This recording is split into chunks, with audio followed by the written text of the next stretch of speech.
teamwork. Let's go.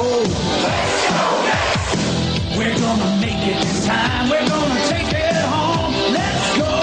Let's go, Mets. Do it. Do it. Make it happen. Where there's a Met man, you'll find a Mets fan. Let's go. Let's go, Mets. This is a Mets year. For all your Mets here, let's go. Let's go, Mets. Bring it home. Bring it home. Bring it home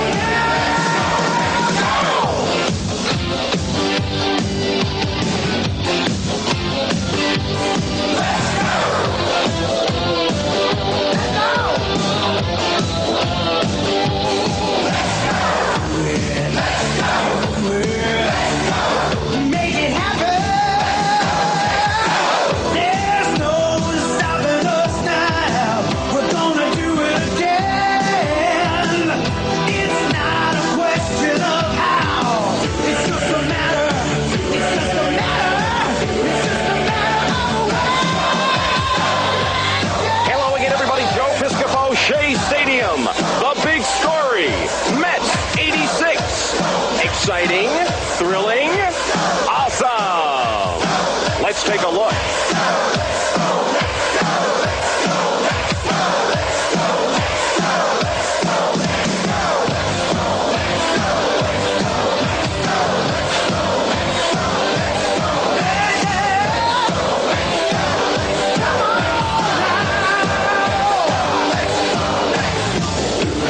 do it.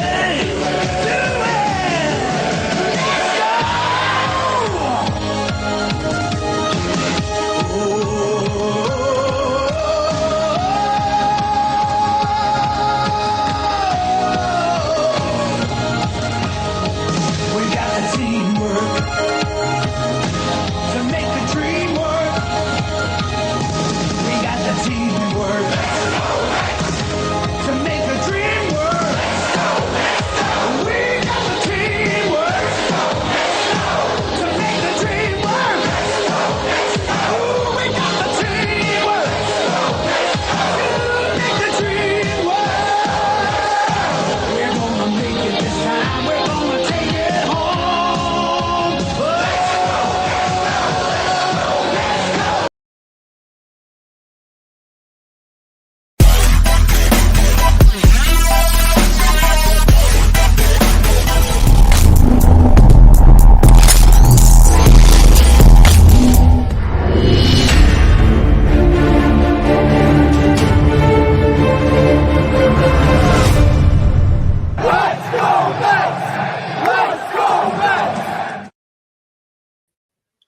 What's up, Met fans? Welcome back to Talking Mets at Rob once again. Welcome back from earlier today on the Correa Watch. And as of 6:01 today, we are still in Correa Watch mode. Thank you for tuning in to Mets Hot Stove Live right here on the channel. Hopefully everybody is doing well. And if you didn't tune in earlier today for the Correa Watch live stream, happy holidays. Hopefully everybody have a good holiday. And we are back into the groove of quote-unquote MLB free agent frenzy, MLB hot stove, Mets hot stove.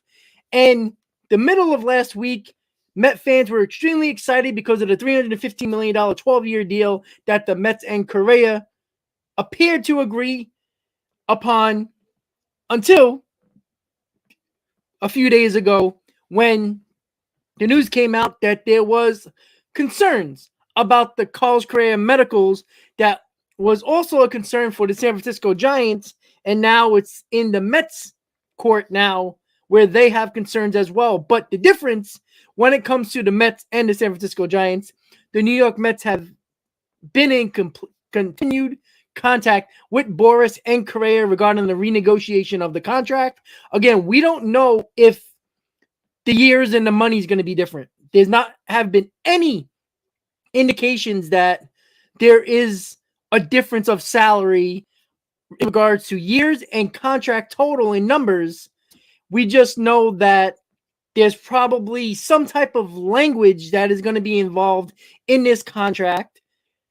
It might be a difference of years and money, but we do know that the language to protect the New York Mets based on that particular injury. As I said earlier in the Correa Watch stream, and I'll say it again for the people who weren't there, the language in JD Martinez contract with the Red Sox in 2018 was also, Martinez was a Boras client, and they actually put language in the deal that protect the Red Sox in flexibility with the contract. Now, it probably is more of the fact, again, it's hard to find the details about that exactly, but it kind of makes sense to the fact that it's probably for insurance purposes, because sometimes, depending on the insurance that is involved with a player missing a certain amount of time, where insurance would pay 75% of the salary and the team is on the hook for 25%, maybe it's going to be more of that, like the insurance would pay 85% of it, or it could mean that the Mets could be able to, if there's no opt-outs in the deal, if Correa has an injury that relates specifically to that right ankle with the plate in there, that they could, activate a team opt-out in the contract or something like that. There might be something involved with that at like year 6 of the contract or something like that. So there's a lot of different variables, and that's why I think it's taking longer than usual. I still think this deal is going to get done. There's too much to lose on the Correa side and the Mets side. Number one, the Mets will not have that bat they were looking for in the lineup, and Duvall and Mancini is not going to get nobody excited if the dream of having Carlos Correa in the Mets lineup is gone by the wayside. And of course, Correa going back on the free agent market after 2 failed physicals, because that's what they were. Now what happens? Right? Correa, who knows? That just means that every physical that every team gives him he's going to fail it, because clearly both teams, the Mets and the Giants, already have concerns with it. So there is no doubt that another team is going to have concerns, but there might be a team that just does not care. They want the player. And that's basically what the Twins did when they signed him last year. Apparently, according to reports, that the Twins didn't go through a thorough physical with Carlos Correa.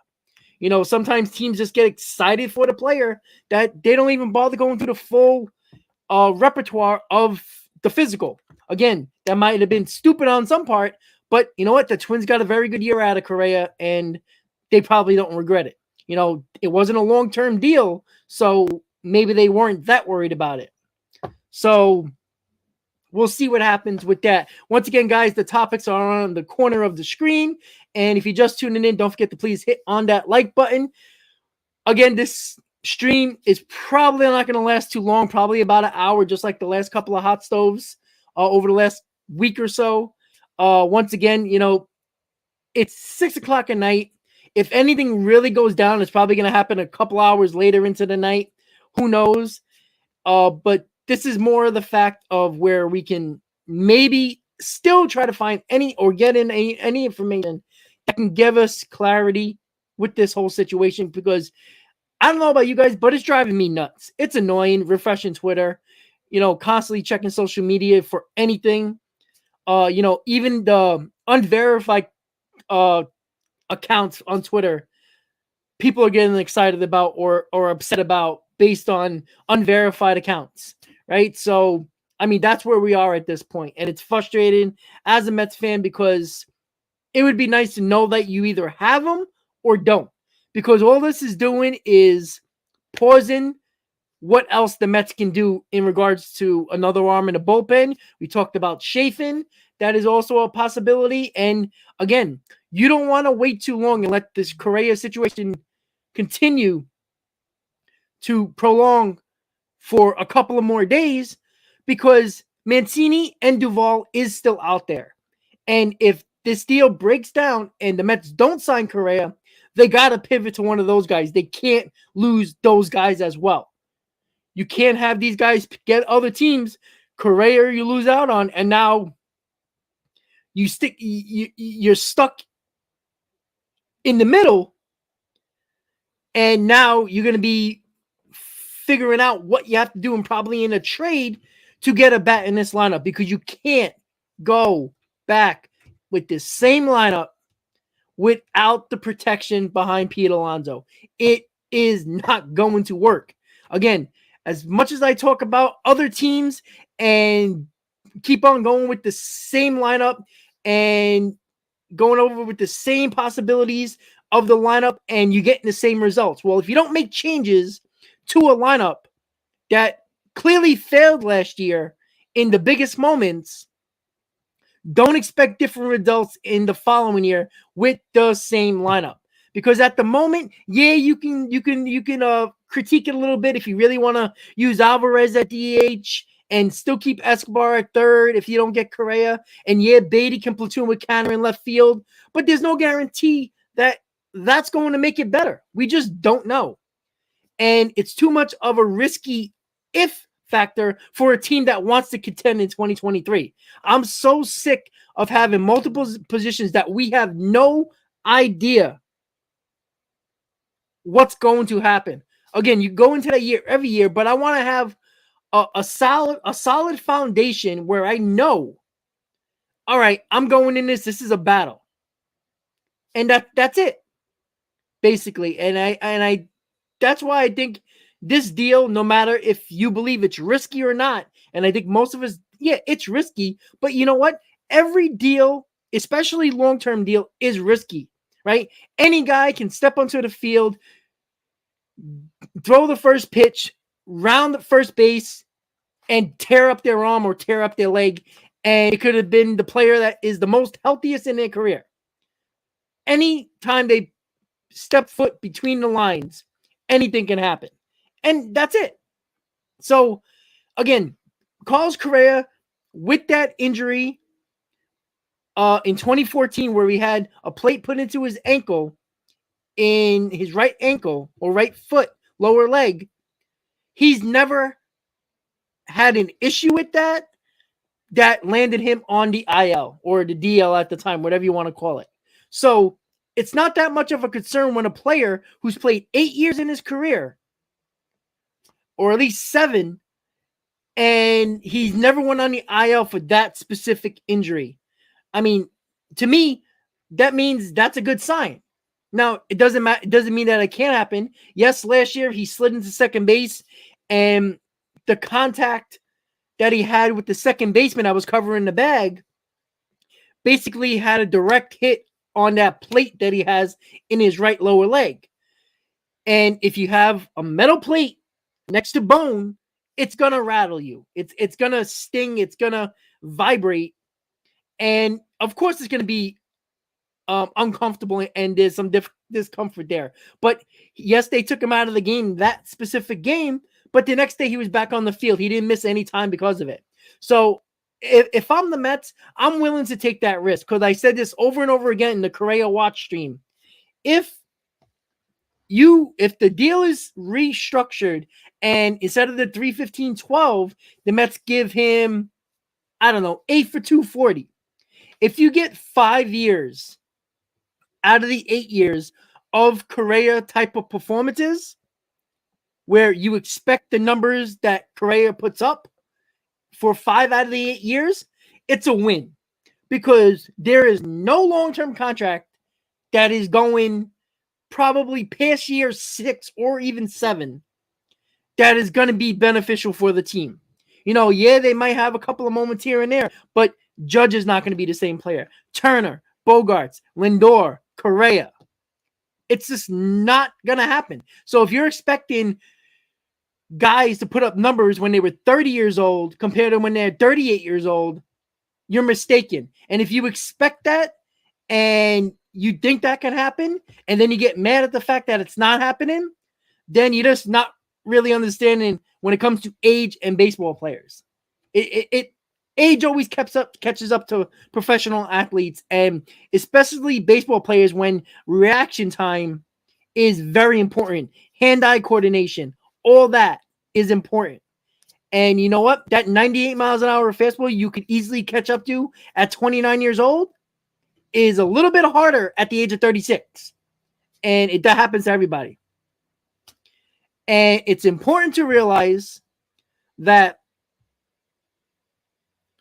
teams that want to win usually take a risk somewhere. And you can name any team in Major League Baseball that has taken a risk. Again, not all of them work out, but when they do, the risk is worth taking. And I think in this situation, it is. Right? I think if the Correa and Boris would have gave the Giants a little bit more time to negotiate and, give them a little bit more time, I guarantee you the Giants still would have signed Correa. But Correa and Boris jumped on the opportunity with the Mets. It was clear that he wanted to be in New York and not really San Francisco, considering the fact they gave him a ton of money. So why wouldn't he take it? But we know where he wanted to be.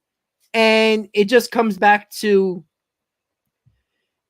the fact that I think it's important that teams take risk every now and then. Again, not saying it's always going to work, but you have to take risk, especially when this could be a missing piece in the lineup.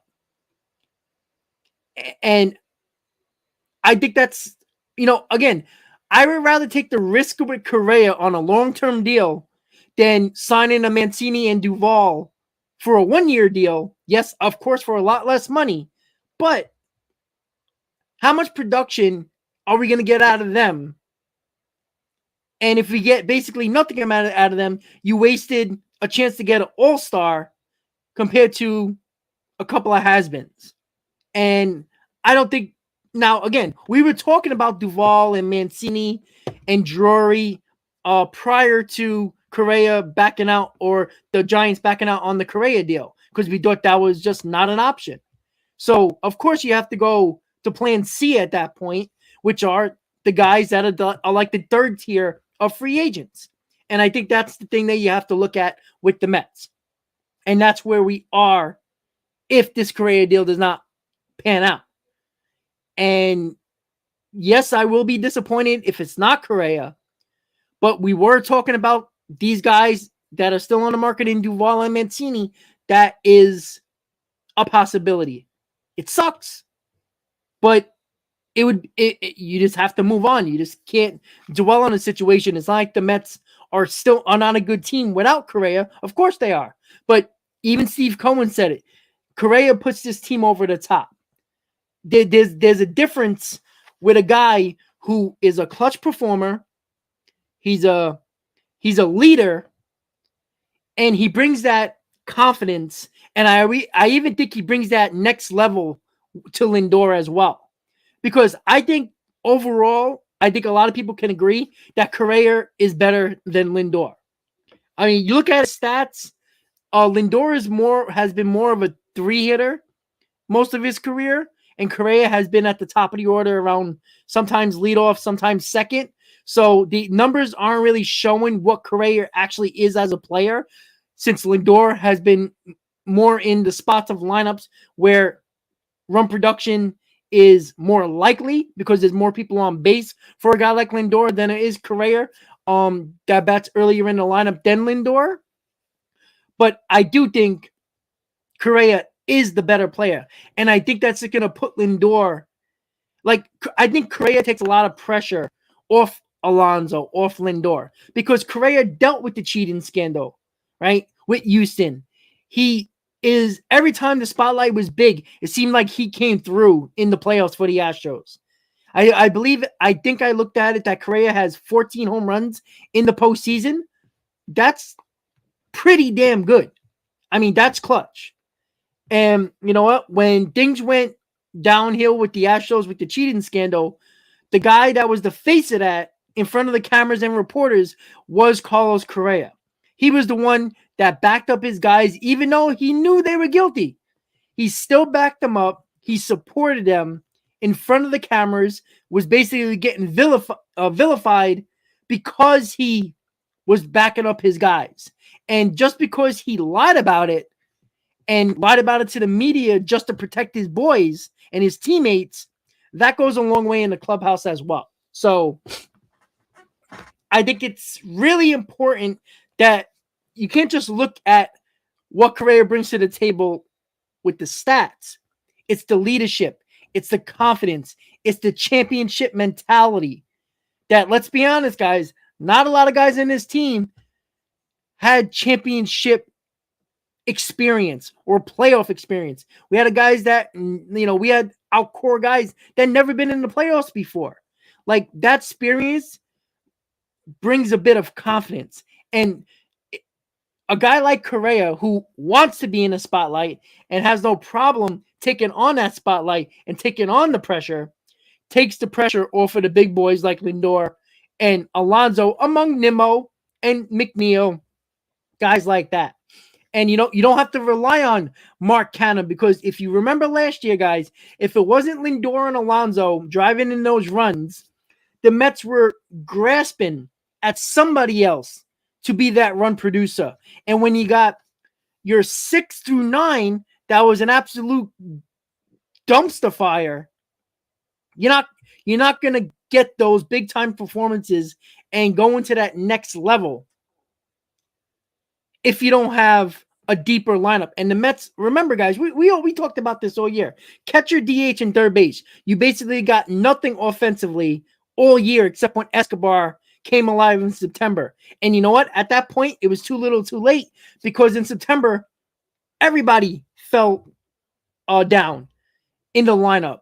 And Escobar was the only one basically doing anything. And he had no help at that point. And at that point, Lindor and Alonso did everything they can to keep this team afloat. And they just fell off at the end of the year. It's unfortunate, but that's a fact. So I think it's important when it comes back to Correa. With the latest, the only thing we've heard is that they're still negotiating. And there is no indication that this deal is dead at all. So I don't think you have to worry about that. I don't think you have to worry about that until you hear it. And in this case, when you got Boris involved in these negotiations, if there's no news that has been leaked out yet, that's probably more likely that it's a good sign, because Boris is a shark. If he smells blood in the water, he will leak something to a reporter, putting it out there that this deal is not looking good. Because in his best interest of his client, he wants teams flocking towards Correa if this deal is going to be ending up dead. He's not going to wait. Just like he did with Steve Cohen when he felt like, when he got the news, when Boris was told by the Giants that they need a little bit more time to figure things out, Boris texts Cohen not too long after that. Boris is a shark. He will be leaking stuff to the media if he needs to benefit his client. So knowing that there's no leaks, no information, basically since Saturday, that we had some information that they're talking, and there's optimism within both parties that things can get worked out.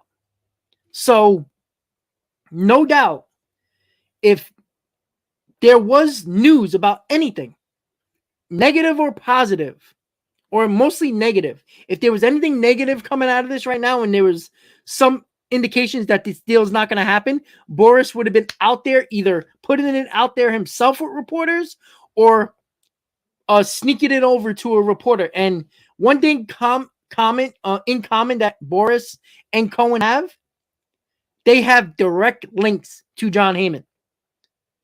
John Heyman, for some reason, Boris and Cohen trust him with giving them information if they need it, and Cohen and Heyman brings it onto the mainstream media for us to see. So I do not think for a second that this deal is anywhere near collapsing, because I think if things weren't going well, I think I feel about 90% sure that we would have heard something that this deal is in trouble. That's just me. Again, it sounds more,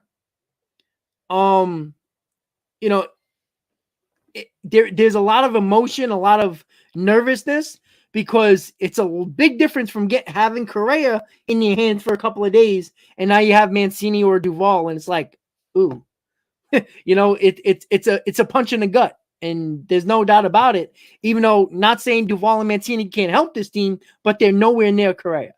So,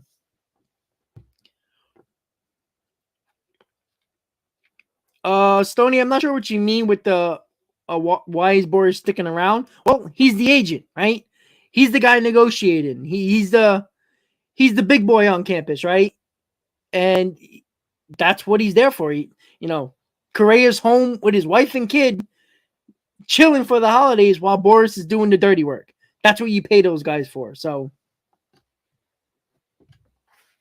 yeah, Justin, exactly. But during that time, I still think Boris was not ready to wait for the Giants because they never got an answer.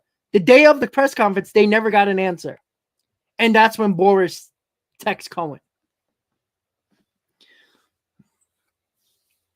Well, yeah, I mean, JL, you know that better than everybody. Duvall had a really good year when the Braves got him in 2021.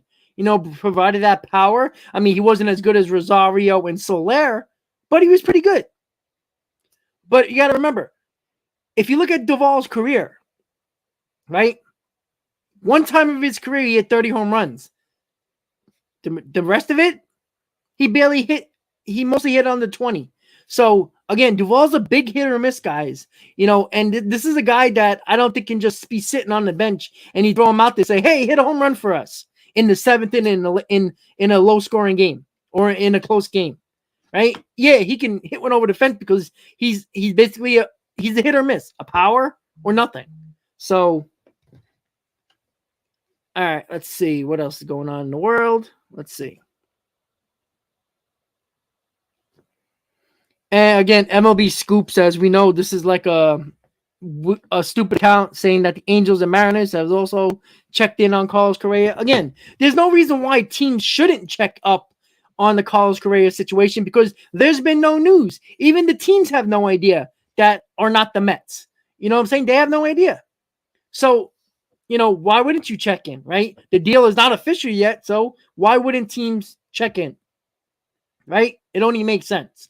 But again, knowing that you haven't heard Boris or Boris's go-to guy in the media and John Heyman say anything, that tells me that the Mets and Boris is knee-deep in negotiations. Again, people are just thinking about the numbers. It's not just about the numbers. They could have the numbers figured out already. They could have the years and the AAV figured out and the total amount of the contract figured out.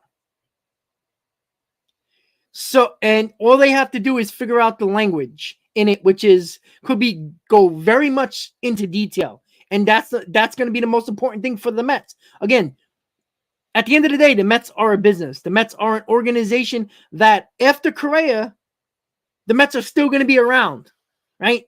Baseball's still going to be around. So, what are you going to do, right? You have to move on. You have to make sure that you protect your organization. Even if Cohen has all the money in the world, you still want to protect your investment, right? You don't need this contract to be a complete disaster after year 3 and he injures that ankle. When again, what happens if the contract language says if he hurts that ankle, the Mets can opt out of a contract after year 3, right? But what if he hurts his back and that's not part of the language? Well, now the Mets are stuck with it. Yeah, I know. I know the Heyman thing. I see everybody texting it.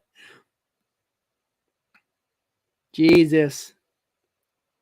Come on, John. Like, seriously. We've been waiting for a tweet from you all day and you give us the whole thing with Carlos Correa in his freaky pajamas for Christmas with his kids. Come on. It's not like we all didn't see it. We're all following Correa on Twitter and Instagram. Come on, John. Jesus. But let's be honest, guys. I do not think for a second that John Heyman tweet wasn't a little hint at something. Because none of these reporters, none of these agents, none of these teams, none of these players do this on accident. Okay? Right? If you followed Correa on Instagram, me and Joe did, Carlos Correa and his wife has been following and unfollowing the Mets for 2 days now on Instagram. And I'm sorry. If you follow, if you're looking through your Instagram and you click on something on a follow, all right, that happens. But to constantly do it back and forth is clearly messing with the fans. And I honestly think, you got to remember, it's the day after Christmas. This is like an observance day, especially when a holiday is on the weekend. And especially on Sunday, usually the next day for most companies and organizations, Monday's usually like the observance day, like the actual quote unquote holiday. So that could be a reason why there's not much news going around, because nobody's really in the office. Yes, Cohen and Epler and Boris and Correa, they're doing Zoom meetings, but tomorrow is a day when people walk into the office. Citi Field is open, quote unquote. Major League Baseball's offices are actually open, because I checked. Believe me, I checked. Major League Baseball offices today are closed. So whatever filing of a trade, because remember, MLB and MLBPA has to approve of the deal, right? Everything has to be approved by Major League Baseball and MLBPA based on the CBA agreement. So that has to be sent to the Major League Baseball offices. So technically today, the MLB offices are closed because the observance of Christmas or the holidays on a Sunday. So tomorrow is basically the first official day back at work after the holidays. So it could be something like, well, the Mets and Correa have a deal, but nothing can be official or agreed upon until the MLB offices get that paperwork and approve it. So I think that's probably the reason why we haven't heard nothing today. Again, everything could be done. But again, if there's no quote-unquote paper trail that reporters can easily figure out or get word of, because they have their little sources in the MLB offices for sure. And I think that's where a lot of the leaks come from of these offers, because when it's a normal week, teams are sending contracts and players are sending medicals and trades are happening, sent it to the MLB office on a constant basis. So paper trails are everywhere. So I don't think there's these reported sources are all from teams and all from agents. I guarantee you there's a couple of mouthy people in the MLB offices as well that say, oh, wow, look what I got on my desk. The Correa offer. Hey, John, look at this. So James, yes, we do. James, yes, we do. This Mets team is not good enough. They brought the same team back from last year, lineup-wise. They brought back Nimmo in this lineup that they had. This lineup is exactly the same. Look at the lineup without Correa. Exactly the same lineup as last year. That's not good enough. It clearly wasn't. Look what happened to the offense. Correa is the big bat this team needs. This team struggled offensively in the second half of the year, specifically late August and September. They dropped a full run and a half from what they were scoring in the first half. They were scoring a little over 4 runs a game. They knocked it down to 2.9 runs a game. Huge difference. And that was because when Lindor and Alonso went on their little cold streaks, there was nobody else that provided that run production. And 6-9 was a complete disaster all year. James, yeah, okay. So the Braves won 101 games. They just traded for Sean Murphy, right? The Phillies won 87 games, but they had a lot of injuries, but they added Turner. You always find a way to get better. You don't just stay stagnant because, well, we won 101 games. No. You always get better. Why don't you want to be better? All right, let's see what happened with Twitter. Let's see. All right, now we got another quote-unquote non-verified account. Update on Carlos Correa news. Cohen and Boris have been in serious talks concerning his injury. They have agreed to a shorter and higher AAV deal per sources, and the need is expected to be announced shortly. Again, not a complete verified account. It's not at all. But again, I still believe sometimes that these stupid accounts like MLB Scoops, MLB Insider News, MLB News and Rumors that are not verified accounts. I swear to you, and I said this to Joe, that that these accounts, I would not be surprised if they're burner accounts for like Boris, basically is the agent for like everybody, right? I think these sometimes are burner accounts for players and agents. I just feel that way because they never comment back when people are commenting to them, right? It's not like they got millions of followers, right? You know, they got a few thousand, some of them got a few thousand followers, but they never comment and go back at people that are saying, oh, fake news or this or that. And they never reply back to anybody. So, I mean, you just have to take it with a grain of salt because you know what? There's been time like there was I believe it was MLB News and Rumors that said that the Mets could be real. They were the first ones to say that the Mets offered Correa a deal before he signed with the Giants. The 300 for 10 million 10 years for 300 million. So again, not saying these things are true, but sometimes you just never know. It's like everybody else on Twitter, right? You're gonna go with the verified accounts, the Joel Shermans, Passons, Heyman, Ken Rosenthal, those type of guys, right?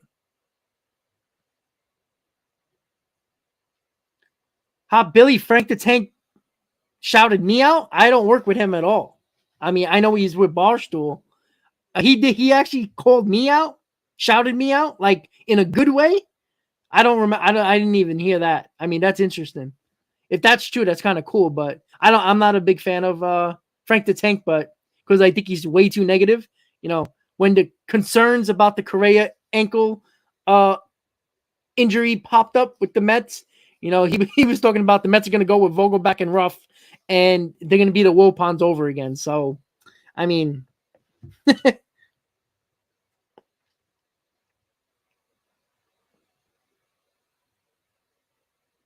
So this is the guy. MLB Insider News is actually going back on people on his comments.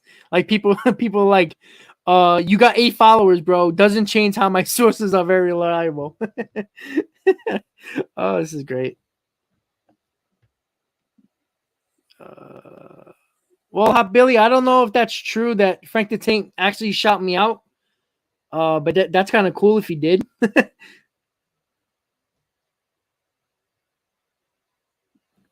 Let's see. Let me just roll Twitter really quick just to see if there's anything going on.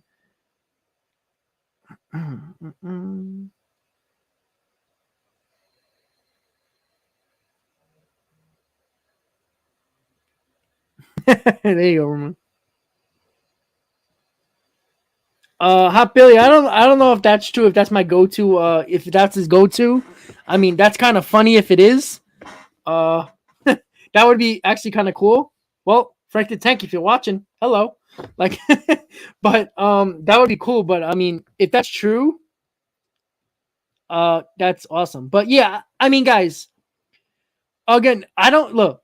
The Mets are so focused on Correa right now, which again worries me a little bit because any team at any moment could sign Chafin, could sign Duvall, could sign Mancini, and the Mets are holding their you know what if the Correa deal falls apart. So again, all these topics on the screen, guys, we're basically going back and forth through all of them right now because there isn't really much going on. There hasn't been any news except unverified accounts talking about Mets restructuring the deal. We just got another unverified account that saying that the Mets and Boris are in agreement on a shorter high AAV deal. What the hell does that mean? I don't know. But I think it's important to know that no news is not necessarily bad news. I think we can all understand that. And again, guys, this stream is only going to last about a little over an hour just because I don't think we're going to get word of it happening, but you never know, right? Crazier things have happened. Let's see.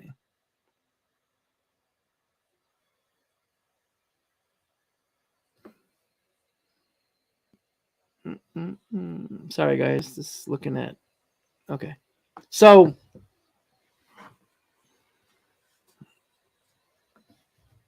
yeah, well, Justin, I don't know where you heard that from, but again, if any team, look, if teams were offering quote unquote Boris a contract for Correa, I can assure you that those rumors would have happened from verified accounts, right? Because there's leaks from these teams all the time.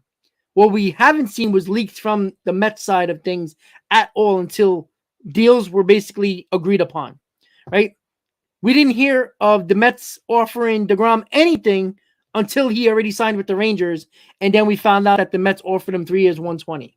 And every deal that was either agreed upon with the Mets and the player or was offered and the Mets didn't get him was after the player already signed or agreed to a contract with either the Mets or another team. So we'll see. Again, I don't know how short term the deal would be. I mean, I still think it's going to be less than 10 years. I think the Mets' best route, whatever's the best route, excuse me, whatever I think is the best way to go for the Mets to protect themselves, and I do think a deal under 10 years is probably a hell of a lot safer. You know, there's a pretty much mostly a guarantee that a deal less than 10 years, you'll get a lot more for your buck, so to speak, right? Again, I always think of it with a long-term deal for any player. And I think fans of teams that have given long-term contracts out this year don't look at it as expecting this player to be the player he is now 10 years from now. Because one, that's not fair to the player. Two, that's unrealistic expectations. And I think that's something that too many fans do to themselves, and then they wonder why they get disappointed. In my aspect, the same thing with everybody's like, oh, Lindor is not worth that contract. Well, duh. Obviously. But the Mets at the moment thought the market was going to be extremely high for shortstop going into that free agency period of that season. And that's why they didn't want Lindor to get the free agency. And yes, the Mets were technically wrong, but just look what happened this year with these shortstops, how much they're getting paid. So I don't look at it when it comes to contract, and that's what I see.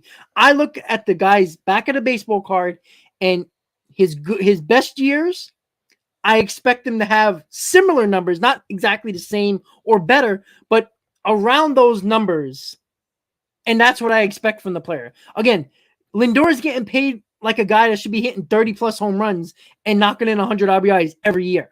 But he's not that type of player. He never was, never will be. And the guy that you've seen last year, you know, not necessarily at 100 RBIs, but a 25 home run guy that can hit you 85 to 95 RBIs, that's what he is. That's who Lindor is. So if you have expectations based on the contract, you're going to be disappointed almost every time. And the problem with a lot, like the whole Judge situation now, the Yankee fans, because Judge have a historical season like he did last year, are going to, I wouldn't say necessarily expect that, but expect somewhat of a similar performance. And if they're not going to get that, they're going to be disappointed. If Judge hits 45 home runs, clearly his RBIs are probably going to be less than last year. Say if he has 45 home runs and 110 RBIs, batting 300. Well, that's nearly 20 home runs less, 20 RBIs less. That is an actual down year compared to last year, but it's still an MVP type of season. So that's when it comes back to the fact with Correa. Look at Correa's numbers, his best year. And that's what I expect around those numbers, either a little bit lower or a little bit higher, but I usually go on the lower route. If he hits 26 home runs per year, give me 24 home runs, no problem. And again, people who are talking about the RBIs of Carlos Correa, the majority of his career, he batted first or second. You're not getting a lot of run production from that part of the order at all because you're not counting on your 7, 8, and 9 hitters to constantly get on base for you to drive in runs. And that's the problem. And I think he's too much of a good hitter to be at the 2-hole. I think he's a run production guy. He's a clutch player. He comes up in big spots and he gets the job done. That's a guy that I want with runners on base more often than not. And yeah, Justin, the Braves aren't going to sign. Again, the Braves did not sign Freeman or Swanson, the two cornerstones of their team. Why in the right mind that they wouldn't re-sign Swanson makes no sense to me. I don't care if they believe in Grissom or not. There's a pretty good chance that Grissom is not going to be better than Swanson. And if he's anything less than Swanson, it's a downgrade. And I don't think Grissom is going to be a better shortstop than Swanson defensively. So I already think it's a downgrade. And the Sean Murphy deal for the Braves, I like it. But look at the stats offensively. Compare Sean Murphy to Travis d'Arnaud. Travis d'Arnaud has better numbers. So, yeah, Sean Murphy is probably better defensively, but it's not like Travis d'Arnaud was terrible behind the plate, right? d'Arnaud throwing out a lot of runners last year. He was a pretty good player. Well, yeah, bravo. Swanson was a big overpay, but name me a player, caliber of player that's a high-level top free agent that wasn't overpaid this year. Every single player was overpaid. And I don't think Swanson is not good. Wow. See, this is the typical Brave fan that's like, oh, we don't need Freeman. Well, yeah, you did because you didn't win nothing last year, right? And Swanson was the leader of your team, was a pain in the ass to every team in the NL East. I mean, he basically won the games in that series against the Mets. I mean, every time he came off the plate, he was just performing. But again, bravos, but that doesn't make you better. That's what I'm saying. Like, you can't just say, oh, we're going to put Grissom in here. We're going to be fine. Well, what if Grissom is not as good? It's already a downgrade.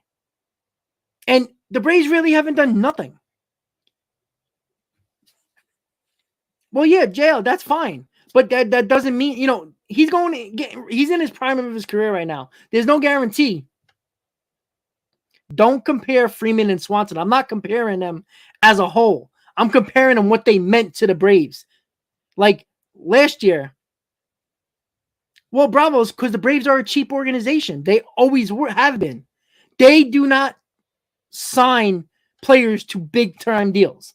Unless they're getting a team-friendly deal, they're not signing them. And that's not a bad way to go. Clearly, it's been working. But it's very hard to see that, you let Freeman and Swanson go and act like it's just going to be okay.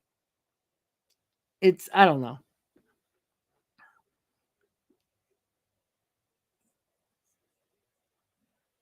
Well, I mean, that's like I said. I mean, it's not like Swanson got $250 million here. Like, I like Swanson. I think he's a very good player. And again, he killed the Mets. He killed the NL East. And what can he do, right? Again, it's not important to the fact that you might think, again, all these players are overpaid. There is no player that got underpaid. That is the top free agent. Everybody's gotten overpaid. So it really doesn't make sense to act like, the Braves aren't signing big contracts, not because they can. Of course they can. You know what the problem is? Swanson got more money than Freeman. No, he didn't. But again, Swanson is younger. So, yeah. I mean, years wise, yeah. Well, I mean, he's he's much younger than Freeman. So, I mean, that's understandable. But again, it still comes back to the fact that every one of these players have been overpaid this year. Ricky, what's up? How's that kitchen going?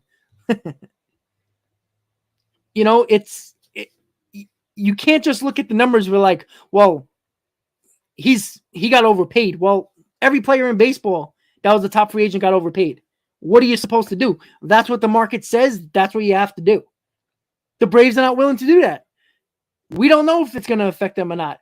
But don't tell me for a second that losing Swanson is going to make the Braves better because they got Grissom to fill that spot.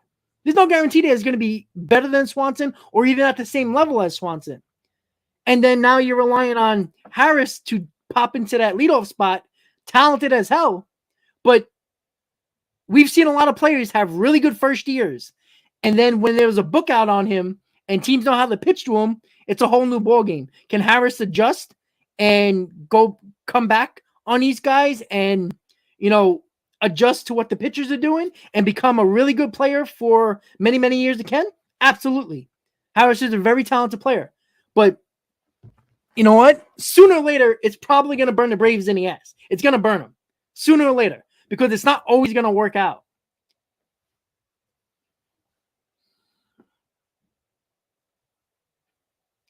Well, yeah, but it's not like Ozuna was a 10-year deal, right? It was 4 years? And again, at the time, nobody was really concerned that it was a bad contract for Ozuna. They needed that bad at the time. And again, he was still very productive until he got hit with that. That's no pun intended. But, when he got into that domestic dispute situation, it seemed like that messed him up completely because he was a very good player for the Braves offensively. Defensively, he's a joke. But offensively, he was pretty damn good. But, I mean, it's very hard to lose Freeman. And, yes, I know people are going to bring up Olsen. The stats are better. But stats are not always everything. Yeah, it means a lot in the field, but the Braves got hit in the mount in the playoffs right away and they never recovered. The Braves did to the Mets what the Phillies did to the Braves. They never recovered.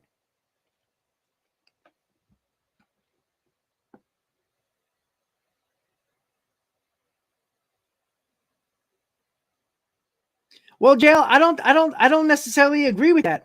I mean, why do you say that? Swanson was a big part of the top of the order.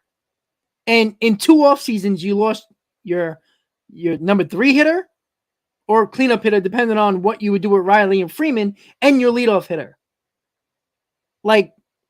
Yeah, you can replace them, but how much better are those guys going to be? Olsen, I think is a good player, but I think he's way too. The problem is the strikeouts is alarming for the Atlanta Braves, and it was a problem last year, and there's no signs that it's going to be a lot better this year.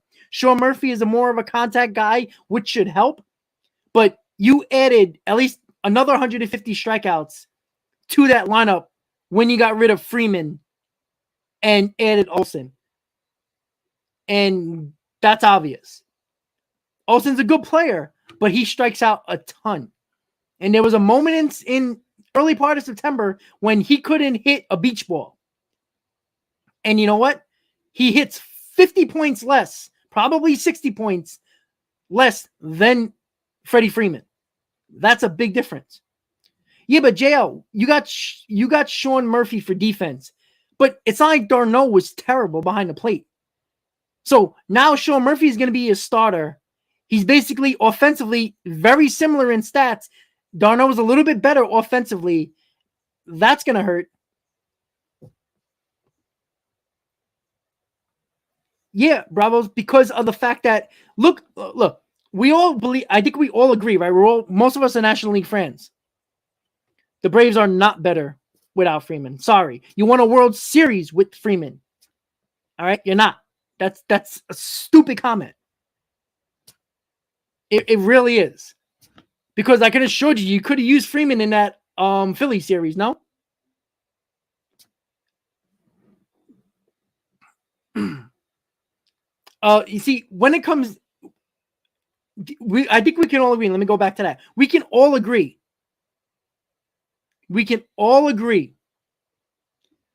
That the American League was garbage, right? There was only 2 really good teams And that was the Yankees and the Astros. Everybody else was 2 or 3 steps below.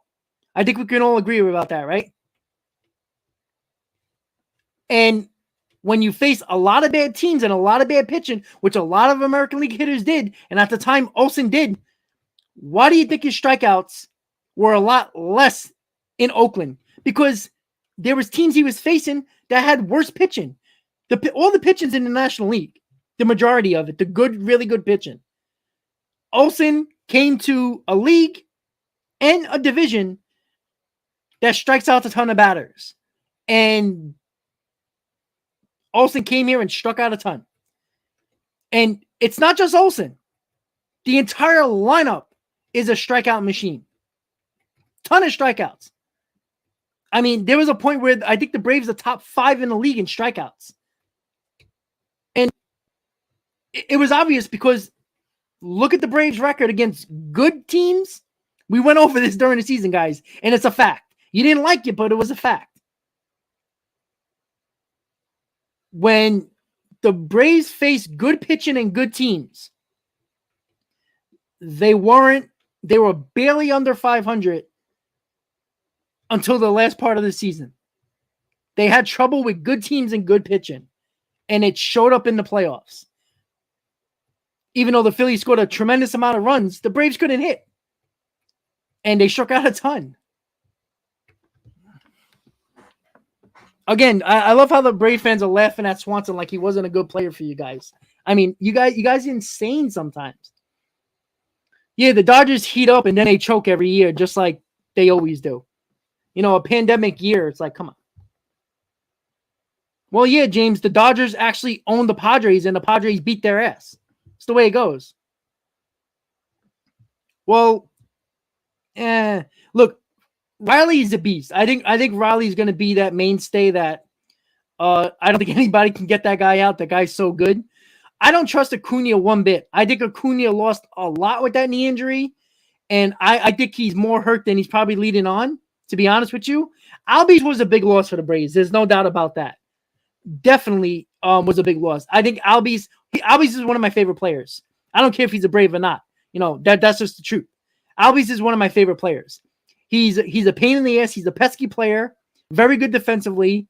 You know, got some sneaky power. And I think Albies can be a leader on that team. But you know what? When you're hurt, it's hard to be a leader, right?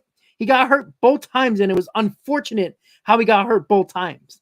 And that hurt the Braves, no doubt. But again, I don't trust Olsen enough. I think the strikeouts are going to remain. He's in a division that strikes out a ton of batters. He's in a league that has dominant pitching, very good pitching. This ain't the American League. The American League doesn't have very good pitching at all. The ERAs are drastically different from National League to American League. So I think Olsen, yeah, he's going to hit his home runs. He's a power hitter. Power hitters hit home runs no matter what. So the RBI is going to come with that. But he doesn't hit for average, and he strikes out a ton.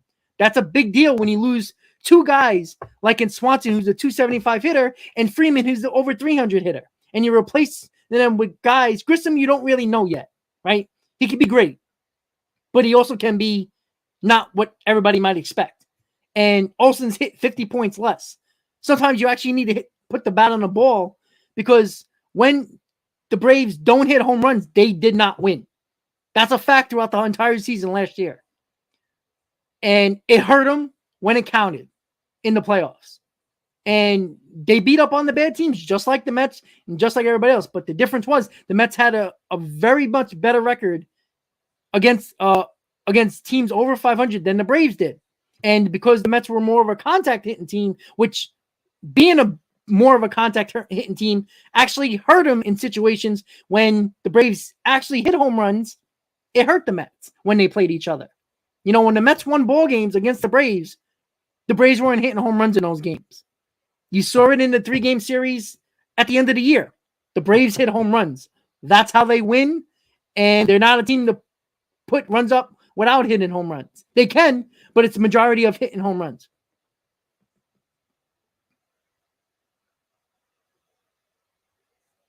Well, JL, but that's just minor leagues. Like, I mean, I can name probably 150 players in the minors that could do that. I mean, what does that really mean? That doesn't mean nothing. Again, major league pitching is always better than minor league pitching. You just don't know how it's going to perform. David, I haven't heard anything about the Mets and the White Sox since like a week ago, or at least reports that we've seen. Nothing at all, really.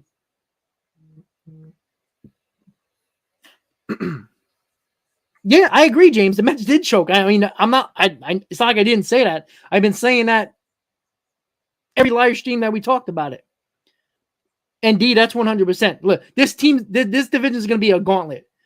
Like, you can't screw around with any of these teams. Like, people are going to be afraid of every team in the NL East. And listen, we can all predict our own team is going to be better than every other team in the NL East. But deep down, we all do know that anything can happen in this division when you got three really good teams. Like, because of the balanced schedule and we're only playing each other 13 times this year, there's a lot more wins that can be have because you're not beating each other up 19 times a year. So there's a possibility, and I said this earlier today on the Correa Watch stream, that 3 teams can actually have 100 wins this year, which is very unlikely in prior years because you face each other so much more that you beat up on each other, and it's almost nearly impossible for 3 teams to have 100 wins. 2 teams, yes. 3 teams, rare, if ever. But because of the balanced schedule and each team is playing 6 different teams other than themselves, those wins could rake up the win total rather quickly.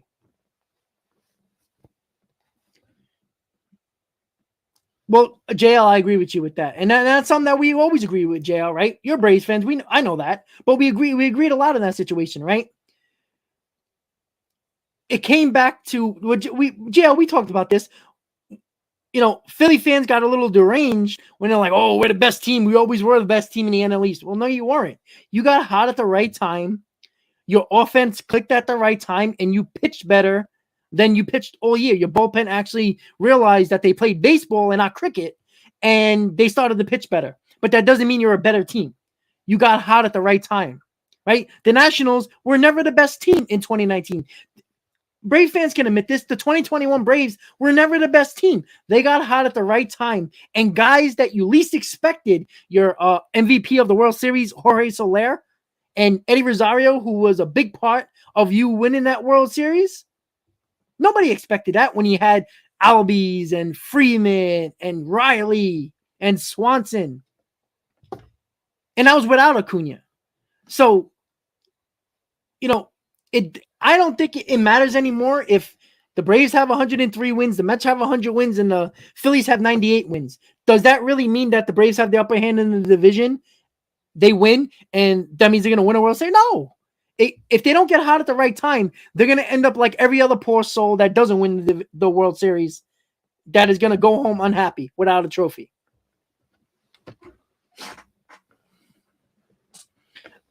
All I know is that there is so much confidence from – look, if the Mets deal in Correa happen, I know people are saying, oh, now the Mets are the favorites. I don't like to look at that. I don't think that's fair to any team in that division.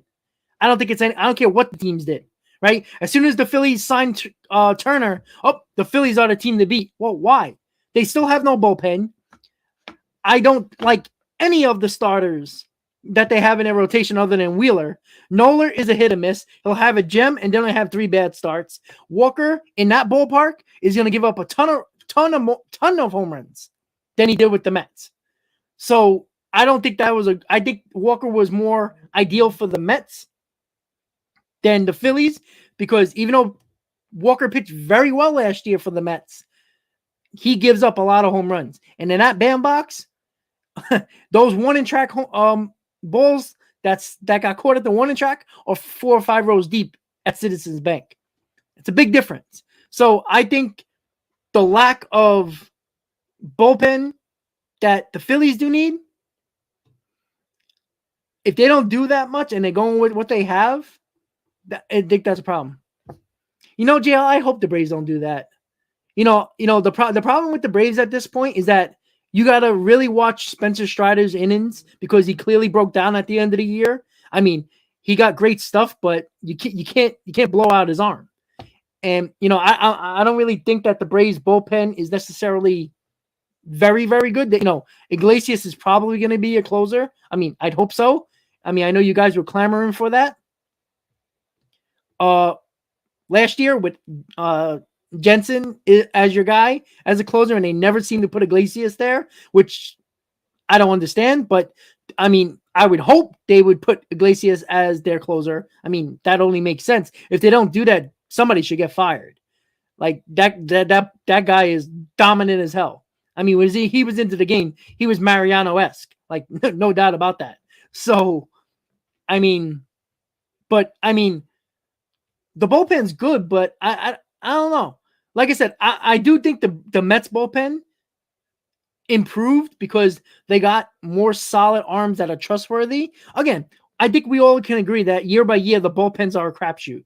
Like, just because you got the quote unquote names that everybody might know as good relievers doesn't mean they will be.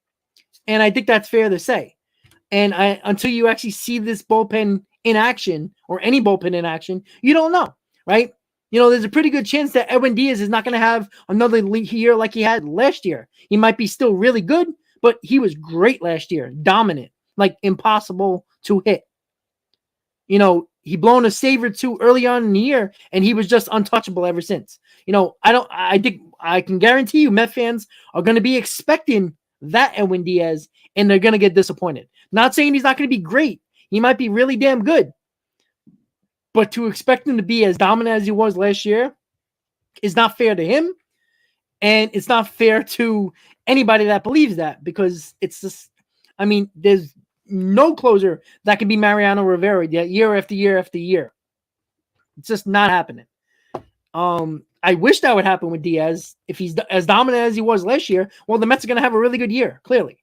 But I don't think anybody can count on that. And when people say, oh, you can get all the good name bullpen guys and put them in your bullpen, that does not mean that they're going to be good, because we've seen bullpens that were the best bullpen in baseball, in the following year, they're in the middle of the pack. That 2.8 ERA as a bullpen skyrocketed to a 3.84 ERA. And that can completely change your entire season.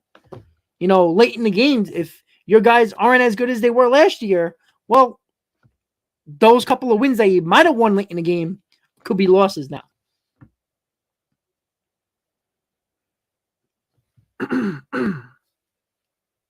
All right, let's see.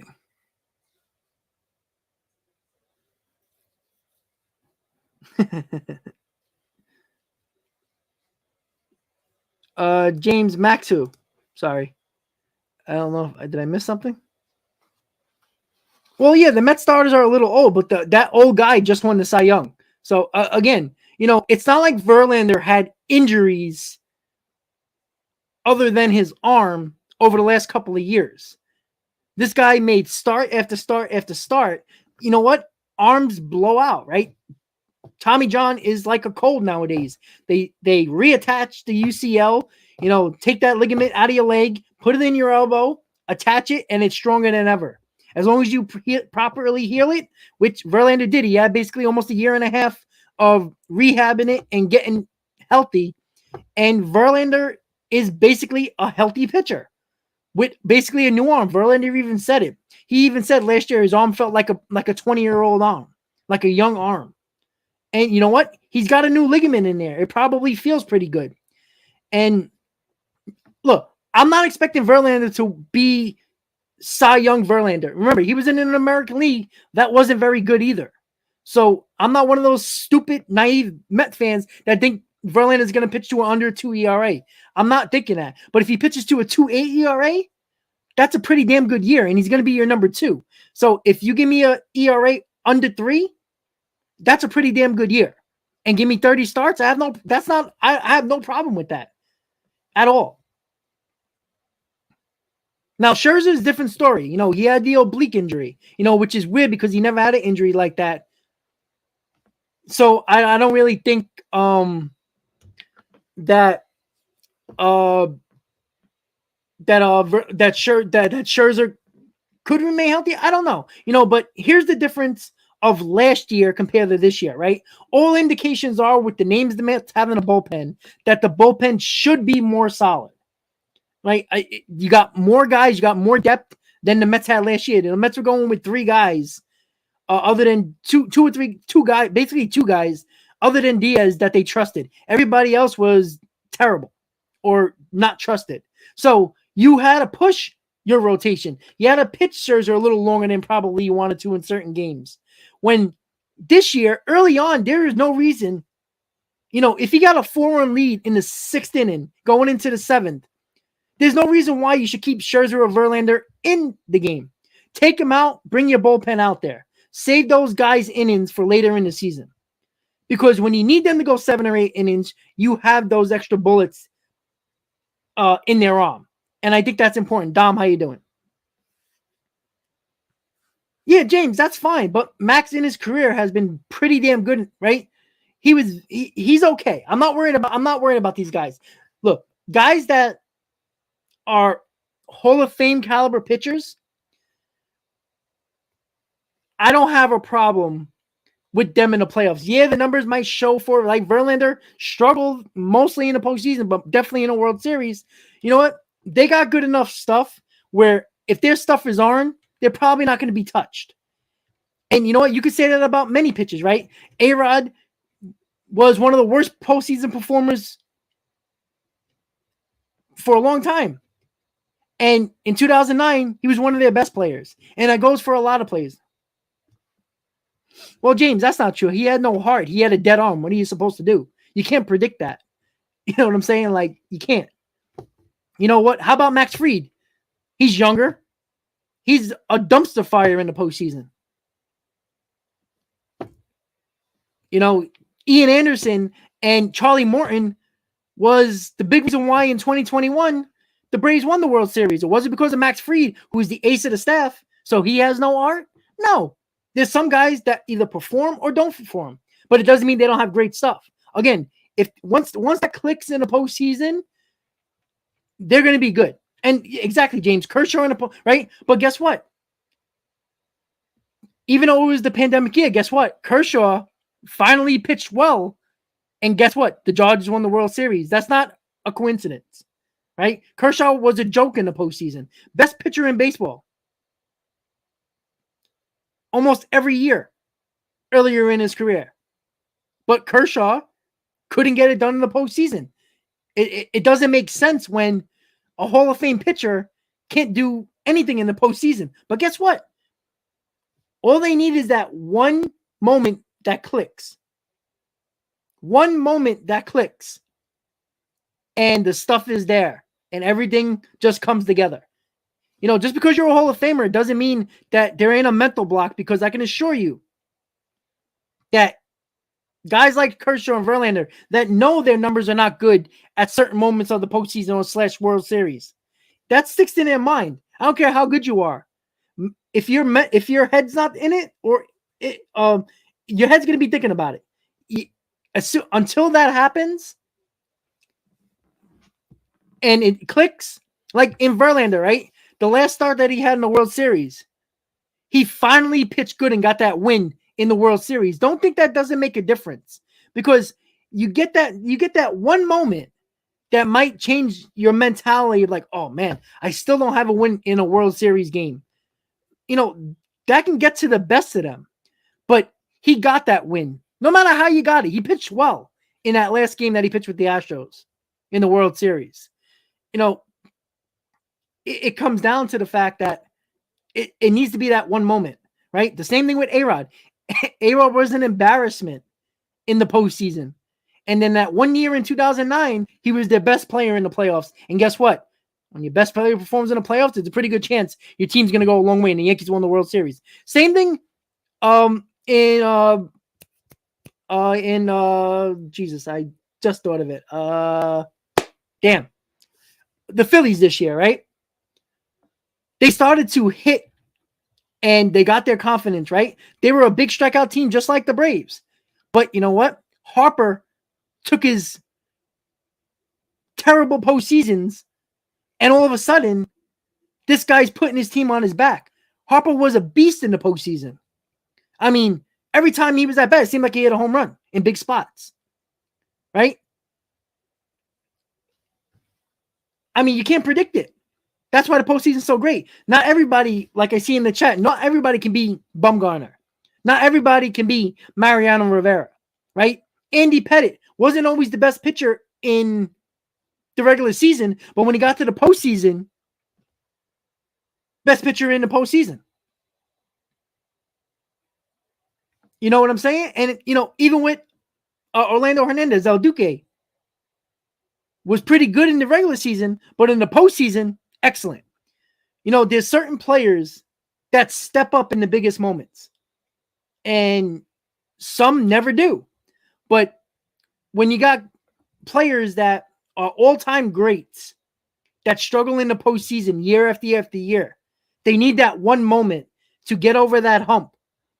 And if they get back to that spot, mentally, it's going to be a lot easier to deal with in those big spots than if you still struggled going into that next time you're in that spot.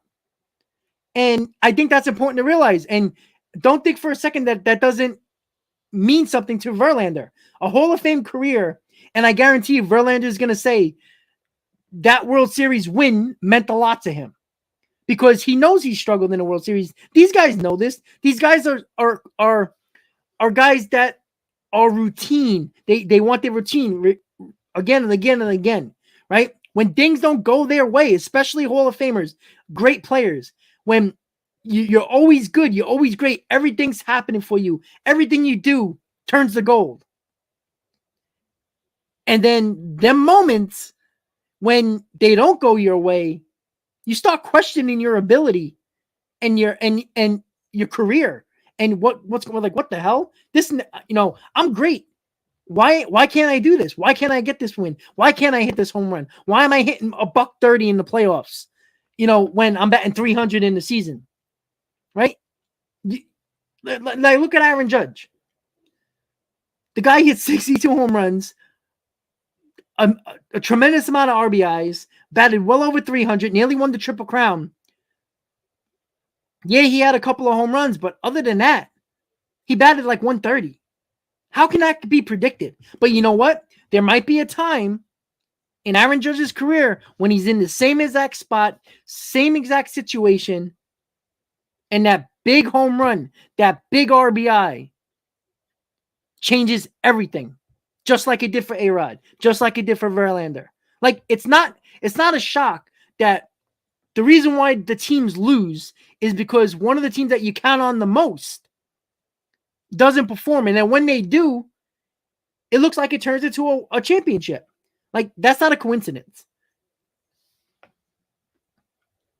Dom, see, I don't like to look at it like that because I don't think that's fair, right? He won the Cy Young last year. He had an under 2 ERA, but he also is coming from the American League to the National League that wasn't as good as the National League.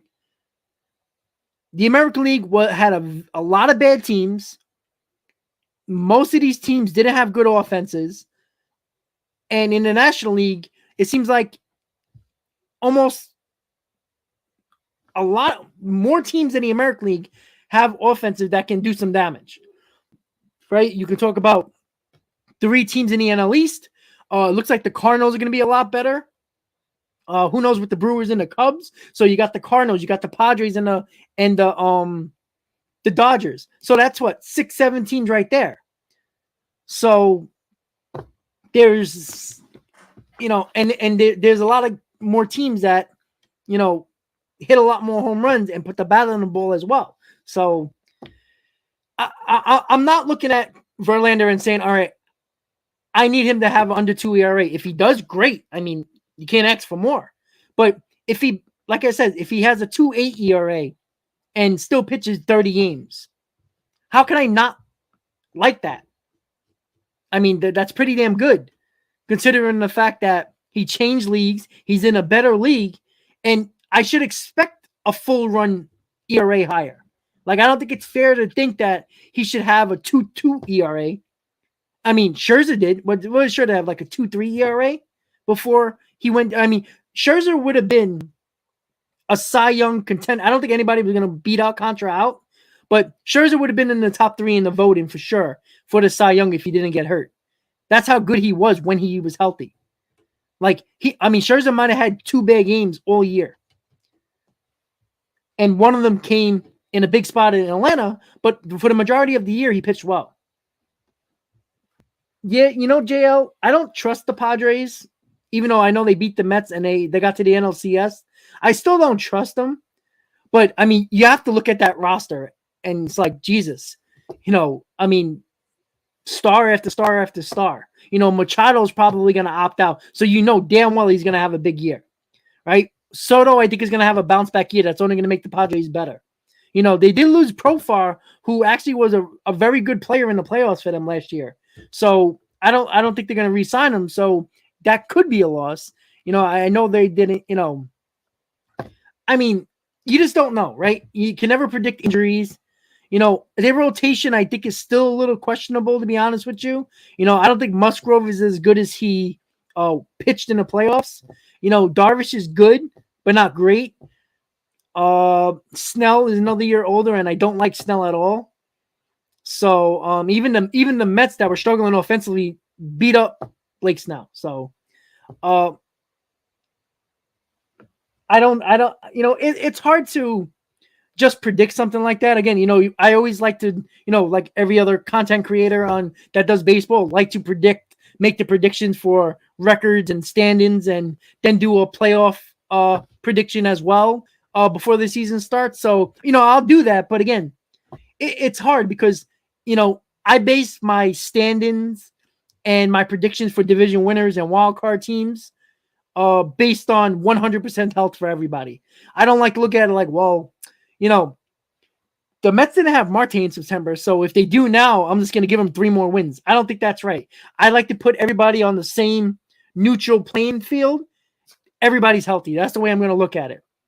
And that's not obviously reality, but when I do my predictions, I like to go on the teams, if they're healthy, what I think they would be.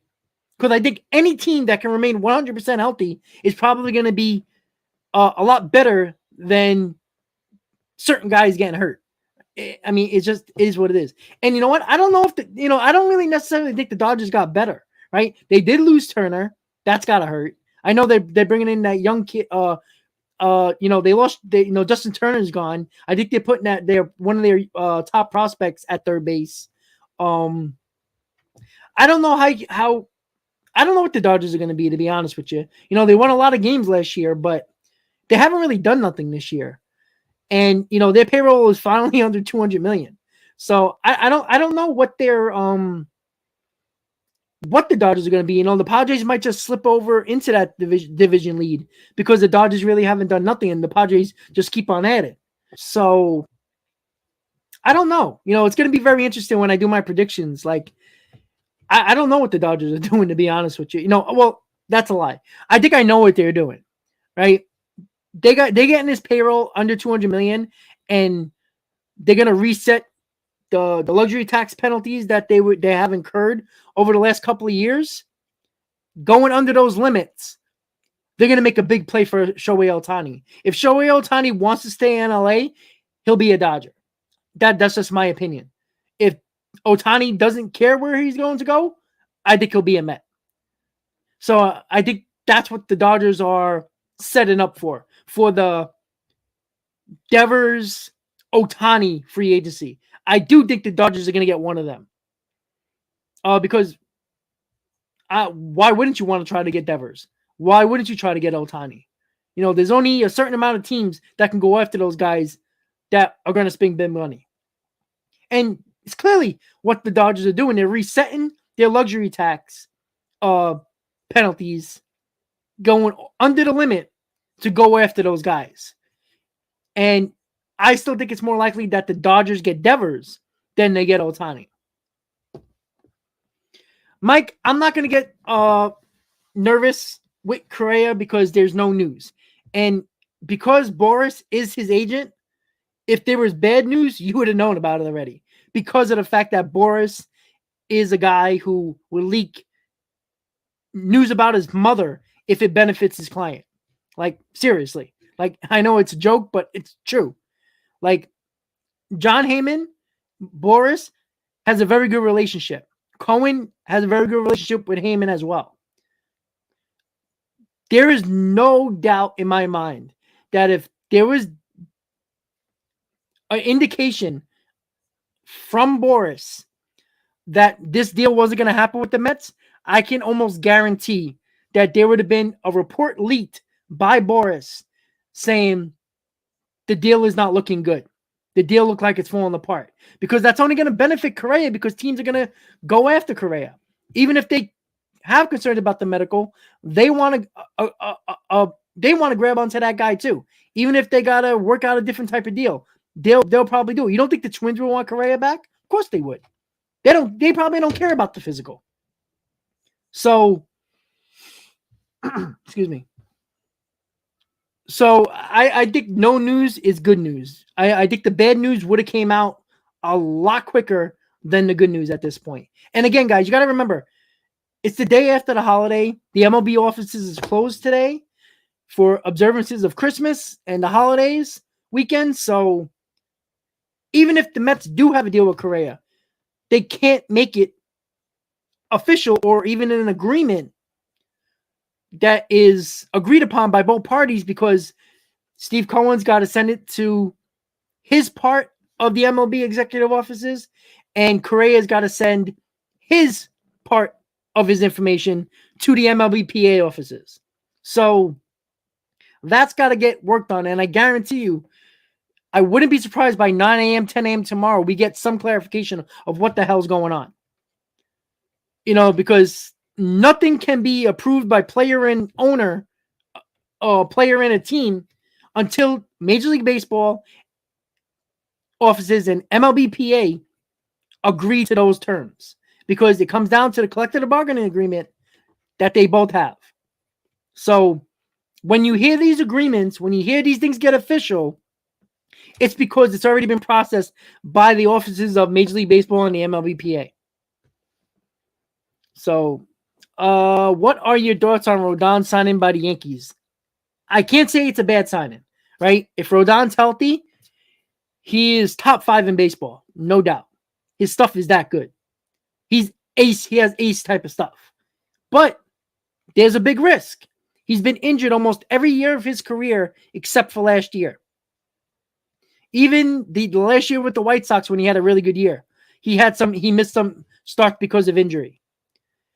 I don't necessarily think that the Yankees needed a starter like that, because their pitching was perfectly fine last year. And I don't think it's going to be a problem this year, even if they didn't have Rodon. We know what the issue was with the Yankees. They can score runs with the best of them during the season. But when it comes down to short series and when they face good pitching day after day after day in the postseason, they struggle offensively. They needed a bat, or possibly 2 bats.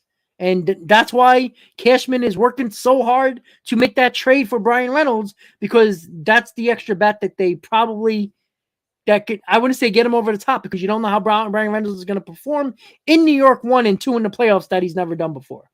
So that's why Cashman is trying for Reynolds. But Cashman is not going to give the farm to Pittsburgh for Reynolds, because if you don't know what Cashman's doing by now, he loves Volpe. He thinks Peraza is probably going to be the starter at shortstop over IKF. Dominguez, I think, is expendable.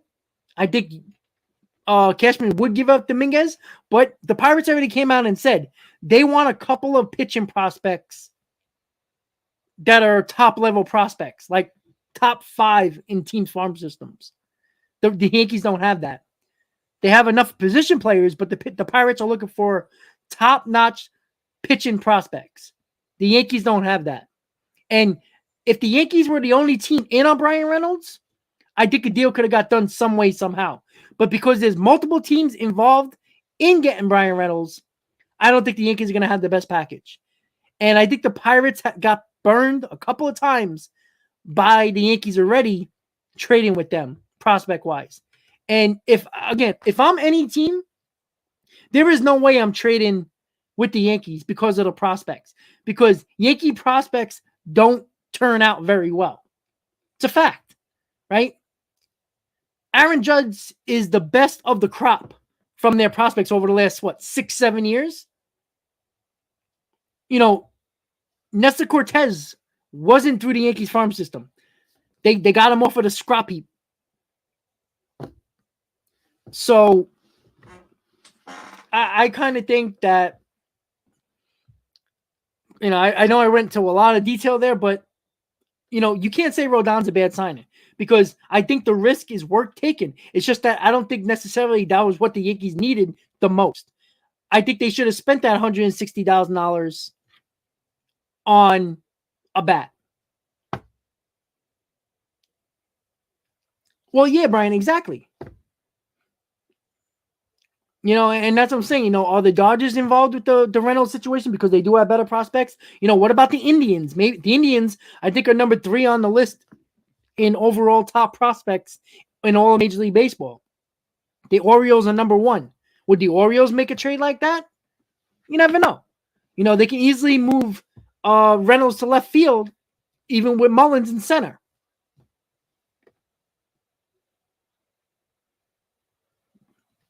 Michael, exactly. And that's the problem. And, that was the detriment of Cashman. He went. Now, I can't blame Cashman for sticking with these guys for 2 or 3 years after the year the baby bombers, quote unquote, had in 2017. No, Machiavelli, no. Cortez was picked up, I believe, off of waivers. He was not in the Yankees farm system. They picked him up from somewhere, but that's what Cashman's great at. Cashman's great at getting, the Clay Holmes of the world. Guys like that. He's really good at doing that. You're getting Carpenter last year. Like, he's a genius when it comes to guys that nobody wants, and he picks up and they become pretty good players.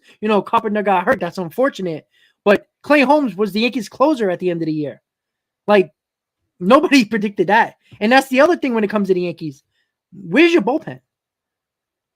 Is Clay Holmes going to be your closer? Because he struggled last year at the end. He had a great first half, and then he was terrible the second half. So I don't think the Yankees bullpen is as good as I think people think it could be. What was it? Was it Clark Schmidt or one of the young kids, the prospects that they had that they put in the bullpen that was dominant, who now needs Tommy John surgery? You're not going to have him next year. It's a problem.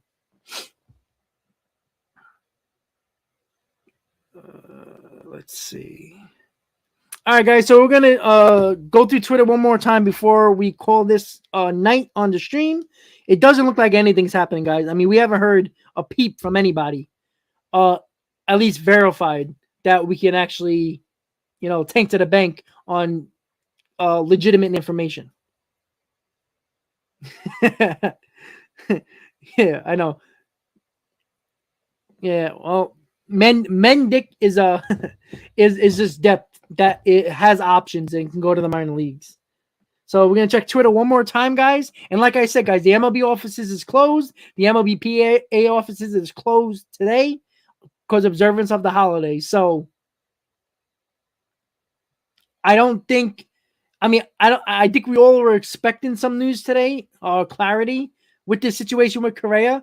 But if I didn't think about this until about an hour ago about the MLB offices closed because I checked. Just I was like, wait a second.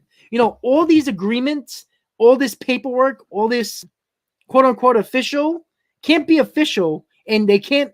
They can agree internally between each other, but they can't put it out there until it goes through the offices of MLB and MLBPA, because they got to go through it. They got to process it. So if they're closed, they ain't sending anybody anything.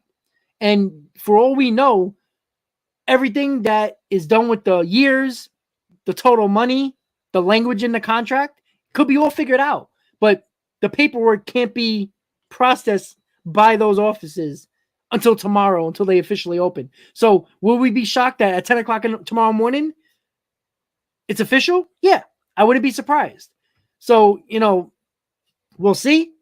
Let's hope, because I think it's going to be very difficult for Met fans to get the news that the deal with Correa is dead, and now you got to worry about the Mets bringing in Mancini and Duvall, and it's not even close to the player that Correa is. That's a tough pill to swallow. Again, last week, before all this happened, we were looking at like, all right, we can get Mancini, we can get Duvall, we can get Drury before Drury signed. Right? All right, Mancini and Duvall are not bad options for a DH. They got a little versatility in Duvall in the outfield. Mancini can play first, third, a little bit of outfield. So we were talking about that. But now when you think you have Correa and he comes off the table and now you get thrown either Duvall or Mancini in your face, like, ooh, that sucks. But that doesn't mean that it's going to be a terrible situation, but it would suck. So, but again, we're not there yet, right? Until we know and get clarity of the situation, keep your heads up, Mets fans. Because right now, this team is good. I think the bullpen is better than last year. The rotation, who the hell knows? They could be great. They could be mediocre. They could be terrible. I'm probably in the middle where I think they're going to be good, if not very good. But who knows? And if the lineup is the same as last year, well, I don't know what different results you're going to expect, to be honest with you. But we'll see. We have to wait and see. Again, Twitter does not have nothing at all. So, again, I think it's the whole fact that, you haven't really heard anything at all. So I just think that the fact that no matter if the deal is dead or there's an agreement, paperwork can't be sent to the offices because they're closed until tomorrow. So let's hope, let's pray, let's hope Stevie Cohen, Uncle Stevie, gets it done again and gets the job done. So with that said, guys, we went through everything. The latest on Correa. Is Andrew Chafin still an option? I would think so, but because of the Correa craziness the last week, I don't think the Mets are focused on that right now. It's not Chafin hasn't signed with anybody. So I think it seems like Major League Baseball is just in a state of like freeze right now, because I think everybody's still shocked by the whole situation with the Mets and Correa, and it only got juicier with the concerns of the physical again. So I think Chafin's still an option. I do think Duvall and Mancini are probably going to be an option if Correa doesn't work out, but there's something that we just have to wait and see about. I think Chafin can be look, the Mets get Chafin or Hendriks in a trade, Chafin in a signing. I mean, that can make a bullpen become elite. Right now they're good, but one of those two guys can make it elite.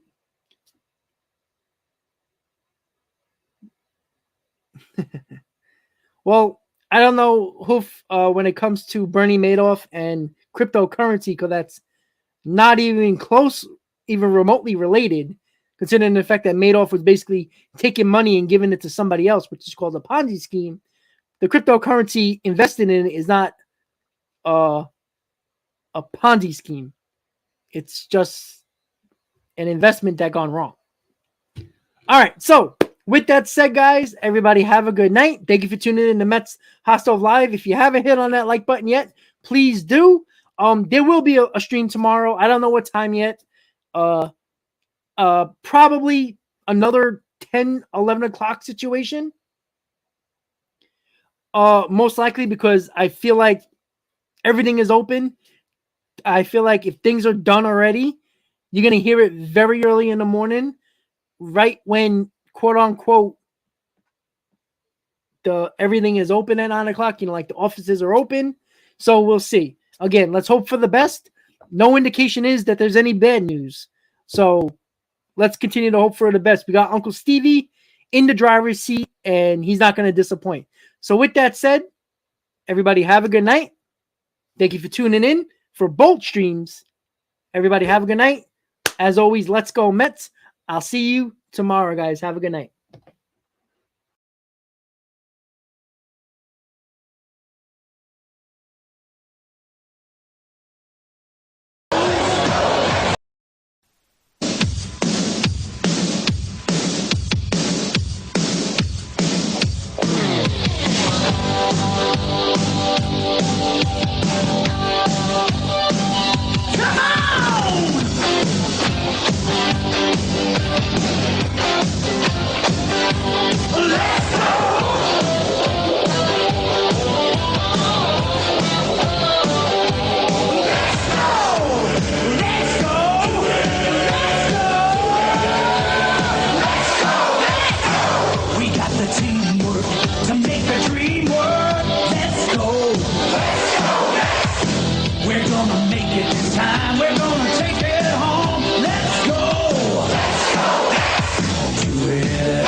For all your Mets cheerleaders.